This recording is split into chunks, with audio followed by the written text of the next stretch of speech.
হযরত ওমর দিনের বেলা আদালতে বিচার আচার করেন, রাতের বেলা ঘুমায় না। তাহাজ্জুদের টাইমে বের হয়ে গেছে এলাকায় ঘুরে, আমার প্রজাদের কি হালাত। হঠাৎ করে জঙ্গলের পার্শ্বে দেখে একটা ছোট ঘরের মধ্যে কথার আওয়াজ। ওমরে ফারুক রাদিয়াল্লাহু তাআলা আনহু গোপনীয়তা রক্ষা করে আস্তে করে ঘরের পার্শ্বে দাঁড়ায় শুনে মা আর মেয়ে কথা বলে দুইজনে। মা বলে, আজকে উটের দুধ কম হয়ে গেল, পানি বেশি দিয়া বাজারে বিক্রি করতে নিবি। মেয়েটা ডাক দিয়া কয়, আম্মা না, খলিফাতুল মুসলিমিন ওমরের পক্ষ থেকে নিষেধ, দুধের সাথে পানি মিশানো যাবে না। মায়ে কয়, খলিফাতুল মুসলিমিন কি আসেনি, সে কি দেখবেননি, সে তো এখন ঘুমায়। মেয়েটা ডাক দিয়া কয়, রে মা, খলিফাতুল মুসলিমিন যদিও দেখবে না, আল্লাহ তো দেখবেন, ফাঁকি দেওয়া যাবে না। ওমরে ফারুক রাদিয়াল্লাহু তাআলা আনহু কথা শুইনা গোপনে চলে গেছেন, কান্না করতে করতে চলে গেলেন। পরের দিন আদালতে ওই মেয়ে মাকে ডাকলো। ওমরে ফারুক ডাকিয়া কয়, এই মা, তোমার কন্যাটার এত সুন্দর বিশ্বাস আর আল্লাহর ভয়, এই জমিনে এত তাকওয়াওয়ালা মেয়ে পাওয়া বড় কঠিন। মা, তুমি যদি রাজি হও, আমি ওমরের ছেলের জন্য তোমার মেয়েটাকে বিবাহের বন্ধনে নিব।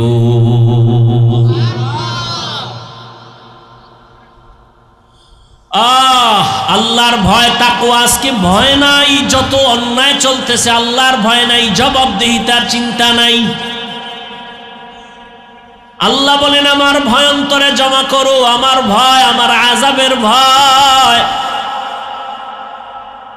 একটা ছাত্র যদি ওস্তাদের শাস্তির কারণে কান্না করে ভয়, একটা সন্তান যদি মা বাবার শাস্তির কারণে ভয়ে কান্না করে। ওরে সাহাবায়ে কেরামরা, যাদেরকে আল্লাহ জান্নাতের গ্যারান্টি দিলেন, তাদের ইতিহাস পড়ো, মৃত্যু পর্যন্ত শুধু কান্নার আওয়াজ। আল্লাহর আদালতে কেমনে দাঁড়াবো? ও আল্লাহর বান্দারা, আল্লাহ পাক রব্বুল আলামিন আমাদেরকে আকল দান করলেন, বুদ্ধি দিলেন, ভালো মন্দ যাচাই করার সুযোগ দিলেন। খলিফাতুল মুসলিমিন ওমরে ফারুক রাদিয়াল্লাহু তাআলা আনহু, তিনি খেলাফতের দায়িত্বে আছেন। ওই সময় বাইতুল মালের জিম্মাদারি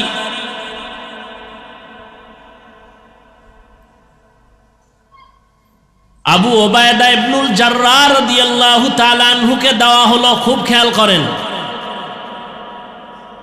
আবু ওবায়দা ইবনুল জাররাহ তিনি বাইতুল মালের দায়িত্বে আছেন। খেলাফতের মূল জায়গায় কে? এই যে খেয়াল করেন, ওমরে ফারুক রাদিয়াল্লাহু তাআলা আনহু। ঈদের আগের দিন ঈদ আসছে, একটু খরচ বেশি না কম?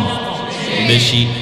ওমরে ফারুকের স্ত্রী বললেন, আমাদের তেমন কেনাকাটা নাই, পোশাকের প্রয়োজন বাচ্চাদের, টাকা যেহেতু কম, অগ্রিম বেতন নিয়ে আসেন, বাইতুল মাল থেকে অগ্রিম বেতন নিয়ে আসেন। ওমরে ফারুক বাহককে চিঠি লিখে দিলেন, আবু ওবায়দা ইবনুল জাররাহকে চিঠি পৌঁছায় দাও। লিখে দিছে, আমার অগ্রিম বেতনটা পৌঁছাইয়া দাও বাইতুল মাল থেকে। আবু ওবায়দা ইবনুল জাররাহ পাল্টা চিঠি লিখলেন ওমরের কাছে, কান্না করে বলছেন, খলিফাতুল মুসলিমিন, দুইটা প্রশ্নের জবাব আপনি দিবেন তো আমি টাকা দিতে পারবো।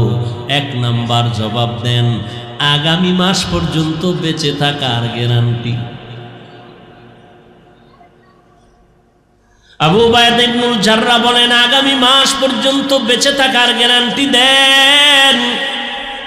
দ্বিতীয় প্রশ্ন, আগামী মাসে যে আপনি থাকবেন, এখন যে খেলাফতের দায়িত্বে আছেন, আগামী মাসে থাকবেন কিনা খেলাফতে, জনগণ রাখবে কিনা গ্যারান্টি দেন। কি আপনি তো ভাবছেন থাকবেন, কিন্তু জোহরের আগে হেলিকপ্টারে যাওয়া লাগবে, তখন কি উপায়? কথা হয় না, মাওলাই পারেনি। আগামী মাস পর্যন্ত ক্ষমতার চেয়ারে বসে থাকবেন, এই গ্যারান্টি আছে কিনা? ওমর চিঠি পাইয়া কান্দেন, আল্লাহর কাছে দোয়া করে, আল্লাহ আবু ওবায়দ ইবনুল জাররাহকে তুমি কবুল করো, হায়াত বাড়াও। আবু ওবায়দ ইবনুল জাররাহ আমার সতর্কবাণী করে দিল, ও আল্লাহ তুমি তাকে কবুল করো। নবীও দোয়া করেছেন আবু ওবায়দা ইবনুল জাররাহর জন্য। আল্লাহর ভয় যদি অন্তরে না থাকে, এটা সম্ভব না। ওমরের খেলাফত চলতেছে, হঠাৎ দেখেন হযরত ওমর দুই বড় এক ব্যক্তি, দুইজন একটা বাচ্চা বালককে নিয়ে আসতেছে, হেসরায়া টানতে টানতে আদালতে। ওমর বলে, এই বাচ্চাটা বালকটাকে কেন নিয়ে আসছো? দুই ব্যক্তি বলে, আমরা বিচারের দাবি নিয়ে আসছি। কি বিচার? বলে, এই বালক আমার আব্বাকে মেরে ফেলেছে। খেয়াল করেননি, আমার আব্বাকে মেরে ফেলেছে। ওমর ডাক দিয়া কয়, রে বালক, এই দুই মানুষ ভাই, ওর বাবারে মারছো কিনা? বলে, হ্যাঁ মেরেছি, তবে আমি ইচ্ছা করে মারি নাই। আমি রাখাল, আমার পালিত উটের উপরে এসে একটা পাথর নিক্ষেপ করেছিল, যে কোনো কারণে আমার উট মরে মরে যাবে অবস্থা, আমি রাগ করে পাথরটা উল্টা আবার মারছি, তার মাথায় গিয়া লাগছে, সে মারা গেছে। ওমর বললেন, এখন তোমার ফয়সালা হয়ে যাবে। কি হবে? তোমার গর্দান উড়াইয়া দিতে হবে, এটাই ফয়সালা। বালক কয়, আমারে 3 দিনের একটু সময় দেন, আমার একটা মনের আশা। বলে, কি? বলে, আমার এক ভাই আছে বাড়িতে, গোপন জায়গায় আমার কিছু সম্পদ আছে, আমার ভাই জানে না, আমি গিয়া সম্পদটা ভাইয়ের হাতে বুঝাইয়া এরপরে চলে আসব। কয়দিন? 3 দিন। ভালো করে খেয়াল করেন, 3 দিন। ওমর বলে, তুমি যে বাড়ি গিয়ে আবার ফেরত আসবা, তার গ্যারান্টি কি? একজনারে যদি জিম্মাদারি বানায় দেও, তোমারে সাইরা দেব। যদি তুমি সময় মতো না আসো, তোমার জিম্মাদার যে হবে তার কল্লা ফালাবো, এটাই হবে বিচার। এবার বালক ডাক দিয়া কয়, আমার ভাই কাছে আমানতটা দিয়ে আসবো। একজন জিম্মাদার কে আছে এই আদালতে? কেউ দাঁড়ায় না, কেউ রাজি হয় না। শেষ পর্যন্ত নিরুপায় বালক, এবার তাকে ফাঁসির মঞ্চে নিয়ে যাবে। হঠাৎ খলিফাতুল মুসলিমিনের পেছন থেকে একটা হাত উঁচু হয়ে গেল। কে হাত উঁচু করেছেন? রহমতের নবীর কলিজার এক সাহাবী আবু যর গিফারি রাদিয়াল্লাহু আনহু। ডাক দিয়া কয়, খলিফাতুল মুসলিমিন, এই বালকের ছেড়ে দেন, আমি জিম্মাদারি নিলাম। এবার আবু যর জিম্মাদার হয়ে গেলেন। 3 দিন পরে বালক আসবে, না আসলে আবু যরের কল্লা যাবে। একদিন চলে গেল, বালকের খবর নাই। দ্বিতীয় দিন চলে গেল, বালকের খবর নাই। তৃতীয় দিন চলে যাবে ভাব, বিকাল বেলা সূর্য গড়াইয়া পশ্চিম অস্ত যায়। তখন আবু যরকে বলা হলো, আর ওই বালক আসবে না, তুমি ফাঁসির মঞ্চে যাওয়ার জন্য প্রস্তুতি নাও। আবু যর রেডি হয়ে গেলেন। ইসলাম। আবু যর রাদিয়াল্লাহু আনহু রেডি হয়ে গেলেন। নিরুপায়, বালক আসবে না, ধোঁকা দিল নাকি? আবু যর বলে, একটু অপেক্ষা করো, মাগরিবের আজান হওয়া পর্যন্ত একটু সময় দেখি, না আসলে আমারে মারো। মাগরিবের আজান দেওয়ার আগ মুহূর্তে দেখে বালক দৌড়াইতে আছে। বালক দৌড়াইয়া মঞ্চে হাজির। বালক হাজির যখন হয়ে গেল, ওমর ডাক দিয়া কয়, রে বালক, তুই তো না আসলেও পারতি। মরার জন্য এইভাবে আনন্দে কেন আসছো? ইসলামের মর্যাদা ঠিক রাখার জন্য আসছি। কারণ আমি যদি আবু যরের মাথায় বিপদ ফালাইয়া যদি না আসতাম, দুনিয়ার সব ভিন্ন ধর্মের মানুষেরা বলতো ইসলাম ধর্মটা কি এমন, একজনারে বিপদে ফালাইয়া নিজে পালায় গেছে। এই কথা যেন কেউ বলতে না পারে, এই জন্য আমি আসছি। ওমর বলে, আবু যর কেউ জিম্মাদারি নিল না, বালকের জিম্মাদার তুমি হইলা কেন? আবু যর ডাক দিয়া কয়, খলিফাতুল মুসলিমিন, দুনিয়াতে পরবর্তী সময়ে যেন কেউ এ কথা বলার সুযোগ না পায় যে মুসলমান বিপদে পড়ছে, তার সাহায্য চাইলো, কেউ তার সহযোগিতায় আগাই আসলো না। এটা কেমন ধর্ম?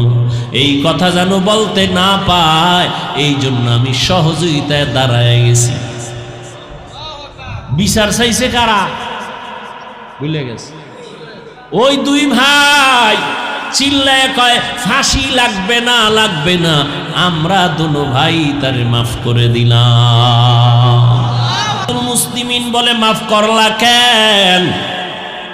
তখন ওই দুই ভাই ডেকে বলে, আমরা মরে যাব, পরবর্তী সময়ে যেন এই কথা কেউ তোকমা লাগাইতে না পারে ইসলামের উপরে, দ্বীনের উপরে, যে মুহাম্মদের ধর্ম এমন, কেউ মাপ চাইছে কিন্তু মাপ দেওয়া হয় নাই, এমনটা যেন বলতে না পারে। বালক ক্ষমা চাইছে, ওমর নিজে বালকের পক্ষ থেকে ক্ষমা চাইছে, আমরা দিছিলাম না, এখন আমরা ক্ষমা করে দৃষ্টান্ত কায়েম করলাম। আমরা বিচারের বদলে বিচার না, ক্ষমা, এটা মহৎ লক্ষ্য। ইসলাম কি শিখায় আর আমরা কি শিখি? আমার যদি কেউ কয় 12টা বাজাবো, আমি বলি রেডি থাক, আমি 13টা বাজাবো। এই তো আমাদের মুসলমানিত্ব রে বাবা। অন্যের সাথে কেমন আচরণ করব এটা তো দূরের কথা, নিজেদের সাথে সাপ বেজির লড়াই। এজন্য আমি শুরুতেই রসুলের হাদিস বলেছি, আল্লাহর ভয়, নিজের ছোট মনে করো। আল্লাহ কোরআনে বলেন, যালিকাল কিতাবু লা রাইবা ফীহি, এটা এমন একটা কিতাব যার মধ্যে ভুল নাই, আর জান্নাতের পথ তাদেরকে দেখাবে যারা আল্লাহরে ভয় করে। এমন একজন নবী আল্লাহ আমাদের দান করেছেন, আমাদের কপাল ভালো, এমন একজন নবী পাইলাম যেই নবীকে দেখার জন্য এক নজর গর্তে অপেক্ষা করে একটা সাপ, নবীর এক নজর দেখবে। গর্তের ভিতর অপেক্ষা করে পিপিলিকা, নবীজির এক নজর দেখবে। কিন্তু কপাল বড় খারাপ, আমরা ওই নবীর শ্রেষ্ঠ উম্মত হওয়ার পরেও নবীকে দেখতে পারলাম না। সন্তান কান্না করে, আমার আব্বা নাই, মারা গেছে। কে নাই? বাবা নাই, কাঁদে, আমার বাবা নাই, আমি ইয়াতীম। হঠাৎ একজন একটা জামা এনে দিল, ধর। কাঁদো কেন? আব্বা নাই। আব্বারে আর ভাবিনি। কয় ভাবো না। কয় তোর বাবার ব্যবহারী একটা জামা আছে, নে এইটা নে। সন্তান জামাটা পাইয়া বুকে লাগায়, লাগায়নি, চুমা খায়। এটা আমার আব্বার জামা, এটা আমার বাবার মহব্বতের পরনের ব্যবহারিত একটা জামা। আমি আব্বারে না পাইলেও একটু হালকা হলো সান্ত্বনা নেই আমার আব্বার পরনের জামা দিয়ে। বুঝেননি বাবা কথা? ও আল্লাহর বান্দারা, এমন মায়ার নবী, যে নবীর জন্য আসমান জমিন গ্রহ নক্ষত্র সব আশেক, কিন্তু এদের এত মূল্য নাই। আমি বান্দার যে মূল্য, কিয়ামতের দিন রহমতের নবী বলেন, আমার সাথে আমার উম্মত জান্নাতে যাবে, আমার উম্মতেরা জান্নাতে না ঢুকলে অন্য কোনো উম্মত ঢুকার কোনো অনুমতি নাই। আল্লাহ পাক আমাকে সেই নবীর উম্মত বানাইছেন। নবীরে যদিও দেখি না, নবীরে পাইলাম না, নবীরে পাইলে না জানি কলিজা ফেটে মরে যাইতাম খুশিতে। কেমন মায়ার নবী আমার, ওই নবীরে যদিও পাই নাই, নবী বলেন আমারে যারা পাবি না, আমি দুইটা জিনিস রেখে গেলাম, ধর আকড়াইয়া ধর, তোর সম্মান যাবে না, ঈমান যাবে না। কয় জিনিস? দুইটা জিনিস আমি রেখে গেলাম, একটা হলো কোরআন শরীফ, আর একটা হলো আমি নবীর আদর্শের সুন্নত। আমি নবী যদিও নাই, আমি টুপিটারে বেশি মহাব্বত করি, আমার মহাব্বতের টুপিটা মাথায় লাগাইস। মেসওয়াকরে আমি বেশি ভালোবাসি, তোরা নামাজ পড়বি মেসওয়াক করিস। আমি মোহাম্মদ পাগড়িটারে বড় মহব্বত করি, তোরা আমার মহব্বত যারা করো পাগড়িটারে আমল কর। বান্দা আমি দান সদকা ভালোবাসা দেই, তোরাও দান সদকা করবি। আমি এতিমের মাথায় হাত বুলায় ভালোবাসা দিয়েছি, তোমরাও গরিবের মোহাব্বত করিও, তোমরাও দুর্বল মানুষের উপরে মায়া করিও, দয়া করিও। খবরদার কারো উপরে জুলুম করবা না। আমি মোহাম্মদ যা তোমাদের কাছে রেখে গেলাম ধরিয়া রাখিও। আমি কিয়ামতের দিন তোমার এই মায়ার কারণে তোমার জন্য সুপারিশ করে জান্নাতের ফয়সালা করব। সহজ কথা বুঝি, কিন্তু সময়ের কালে মানে না। সময় কালে মানি না রে বাবা। আল্লাহ বলেন আলিফ লাম মিম, এই অক্ষরগুলোর তর্জমা ব্যাখ্যা দুনিয়ার কোন মুফাসসিরিনে কেরাম জানেন না। অতএব এখান থেকে তোমাকে দুর্বল বানায় দিলাম, নিজেরে ছোট মনে করো, বড় মনে করা যাবে না। বড় যে মনে করে তার পতন মরার আগেই শুরু হয়ে যায়। বড় বড় বড় দাবি করার একমাত্র যিনি উপযুক্ত তিনি আমার আল্লাহ আকবার। সব থেকে বড় কে? যার বড়র উপরে আরো বড় আছে সে কি আর বড়? হ্যাঁ, আপনি টাকায় বড়, কিন্তু আপনার থেকে টাকাওয়ালা আরো নাই, তাহলে আপনি কিসের বড়? আপনি ক্ষমতার পাওয়ার দেখায় বলবেন আমি বড়, আপনার থেকে আরো পাওয়ারওয়ালা আছে, অতএব আপনি বড় না। আমার মাওলার থেকে পাওয়ারওয়ালা কেউ নাই, আমার আল্লাহ বড়। আমার আল্লাহর থেকে ধনী কেউ নাই, আমার আল্লাহ বড়। ইয়া আইয়ুহান নাস আনতুমুল ফুকারাউ ইলাল্লাহ ওয়াল্লাহু হুয়াল গনিয়্যুল হামিদ।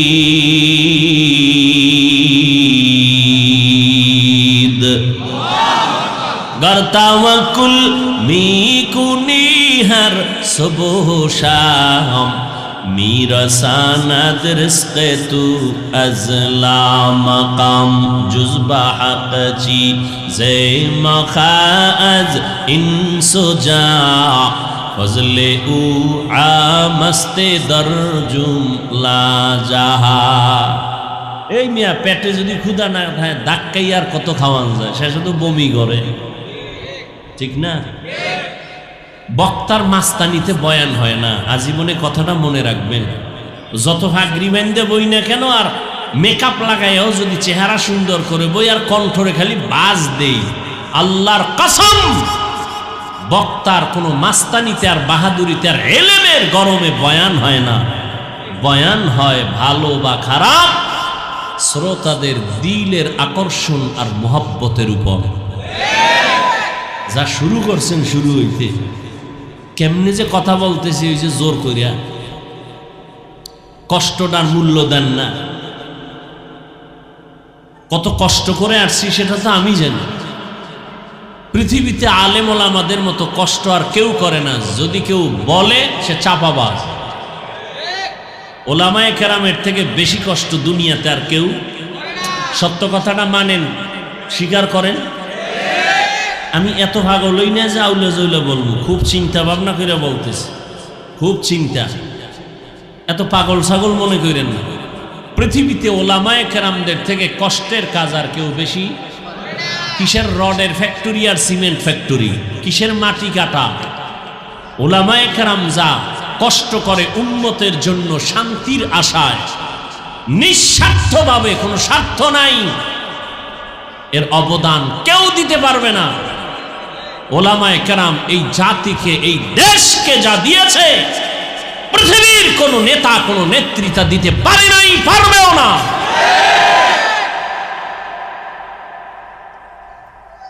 দুনিয়াতে যারা কিছু দেয় তারা কিছু চায়, কিছু এক কথায় বলবো, ও যুবক, কথাটা লিখে রাখবি, পারলে রাস্তা